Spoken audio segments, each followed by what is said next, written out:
হয়, আজি অসম ছাত্ৰ পৰিষদ আৰু অসম মহিলা পৰিষদৰ বৰ্ধিত কাৰ্যনিৰ্বাহক সভা চলি আছে।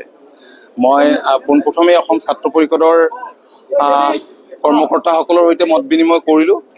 তেওঁলোকৰ উৎসাহত ময়ো উৎসাহিত হৈছোঁ। আৰু এতিয়া মহিলা পৰিষদৰ যি বৰ্ধিত কাৰ্যনিৰ্বাহক চলি আছে তালৈকে এপাক যাম।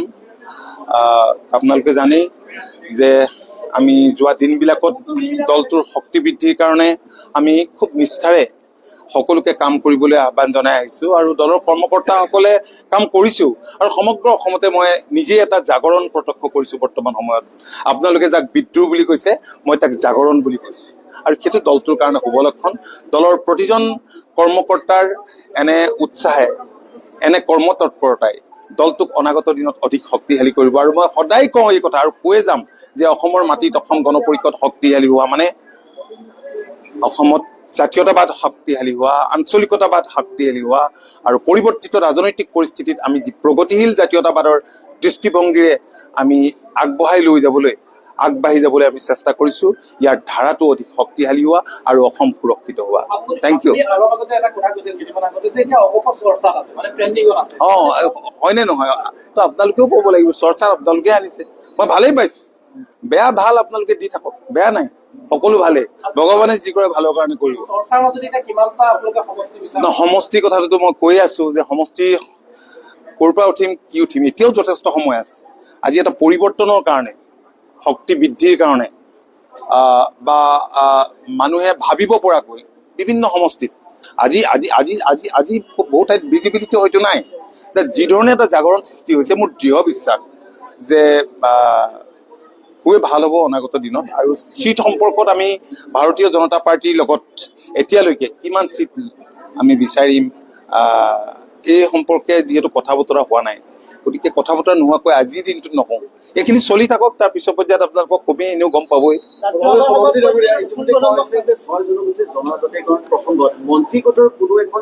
নাই নাই নহয়, ৬ জনগোষ্ঠীৰ জনজাতিকৰণ আমি মনে প্ৰাণে কামনা কৰোঁ। আৰু মুখ্যমন্ত্ৰী ডাঙৰীয়াও এই কথাটো আজিৰ দিনটোত কৈছে যে অক্টোবৰ মাহৰ যি বিধানসভা হ'ব, সেই বিধানসভাত এই বিষয়টো সকলোৱে পাৰ্টিচিপেট কৰক, ইটোৱে সিটোক। আজি কংগ্ৰেছে আচলতে কোৱা ৰাইটটো নাই আমাক, কাৰণ এই ভাৰতীয় সংবিধানে কেইটামান জাতি জনগোষ্ঠীক পিছপৰা হিচাপে ৰাখিছে। দেশৰ অন্য প্ৰান্ততো আছে, আমাৰ ইয়াতোতো আছে OBC। গতিকে এই পিছপৰা জাতি জনগোষ্ঠী কেইটা আগবাঢ়ি যোৱাৰ কাৰণে তেওঁলোকে জনজাতিৰ তালিকাত নিজকে অন্তৰ্ভুক্ত কৰাটো বিচাৰে। আৰু আমিও বিচাৰোঁ যে পিছপৰা জাতি জনগোষ্ঠীসমূহক আগবঢ়াই আনি ভাৰত চৰকাৰে সমতা স্থাপন কৰাৰ এটা পৰিৱেশ ৰচনা কৰক। আজি ইয়াত বিভিন্ন জাতি জনগোষ্ঠী আছে, গতিকে সমভাৱে আগবাঢ়ি গ'লে সামগ্ৰিকভাৱে আমাৰ ৰাজ্যখনো আগবাঢ়ি যাব। গতিকে আমি মনে প্ৰাণে কামনা কৰোঁ, আহোম, চুতীয়া, মৰাণ, মটক, কোচ ৰাজবংশী আৰু চাহ জনগোষ্ঠীয়ে যৌথভাৱেই তেওঁলোকে সংগ্ৰাম আৰম্ভ কৰিছে যাতে জনজাতিৰ তালিকাত তেওঁলোকক অন্তৰ্ভুক্ত কৰা হয়। আৰু এই বিষয়টো অত্যন্ত গুৰুত্ব সহকাৰে লৈছে আমাৰ চৰকাৰে। আৰু নহ'লেতো ইয়াৰ মূল্য আমিয়ে ভৰিব লাগিব নহয়।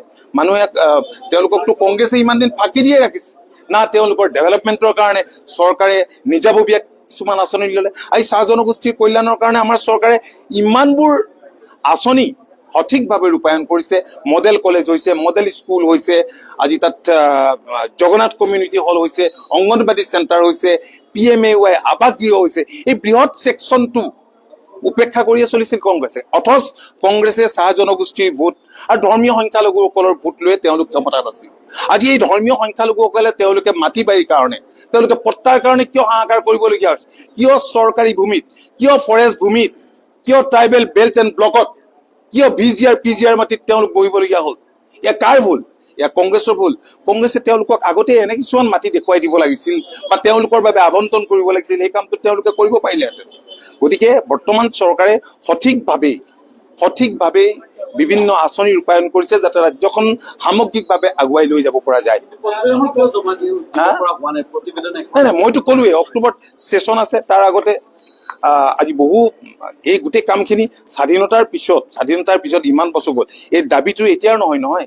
আজি আহোমৰে হওক, চুতীয়াৰ হওক, কিমান আজি কেইবাটাও ডিকেড পাৰ হৈ গ'ল তেওঁলোকে দাবী উত্থাপন কৰি অহা। সেই সময়ততো কংগ্ৰেছে আছিল, দীঘলীয়া সময় কংগ্ৰেছে শাসন কৰিছিল।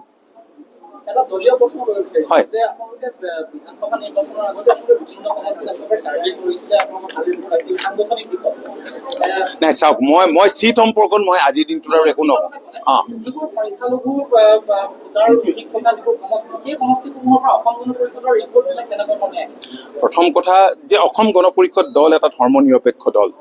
তো আপোনালোকে জানেই যে 96ত গভৰ্ণমেণ্ট আহোঁতে সেই সময়ত আব্দুল ৰৌফ, আব্দুল হক, মানে ধৰ্মীয় সংখ্যালঘুলোকৰ বহু প্ৰমিনিয়েণ্ট ব্যক্তিয়ে অসম গণ পৰিষদক সহায় কৰিছিল। আৰু এই কথাটো আমি ক'বও পাৰোঁ যে সেই সময়ত কোনো কমিউনেল দাংগা হাংগামা হোৱা নাই, মানুহ মৰাৰ পৰিৱেশ হোৱা নাই, যিটো কংগ্ৰেছৰ দিনত কংগ্ৰেছ ক্ষমতাত থাকোঁতে হৈছিল। ঠিক আছে। অনুসূচিত জাতিত কিবা নতুন জনগোষ্ঠী অন্তৰ্ভুক্ত হোৱাৰ সম্ভাৱনা আছে নেকি? চাওক, এইবাৰ অনুসূচিত জাতিৰ আসন প্ৰায় 13খন, বহু কেইখন আসন অনুসূচিত জাতিৰ বাবে সংৰক্ষিত আছে। গতিকে চিটৰ সম্পৰ্কত যিহেতু আজিৰ দিনটোত মই নকওঁ, গতিকে তাত অনুসূচিত থাকিব নে, ST থাকিব নে, OBC থাকিব বা হাইকাষ্ট থাকিব, আজিৰ দিনটোত ক'ব পৰা নাযায়। কোনকেইখন চিটৰ কথা আমি ভাবিম সেইটো আৰু অলপ দিনৰ পিছত আমি আপোনালোকক ক'ব পাৰিম। Stay informed, stay ahead. News NE 365.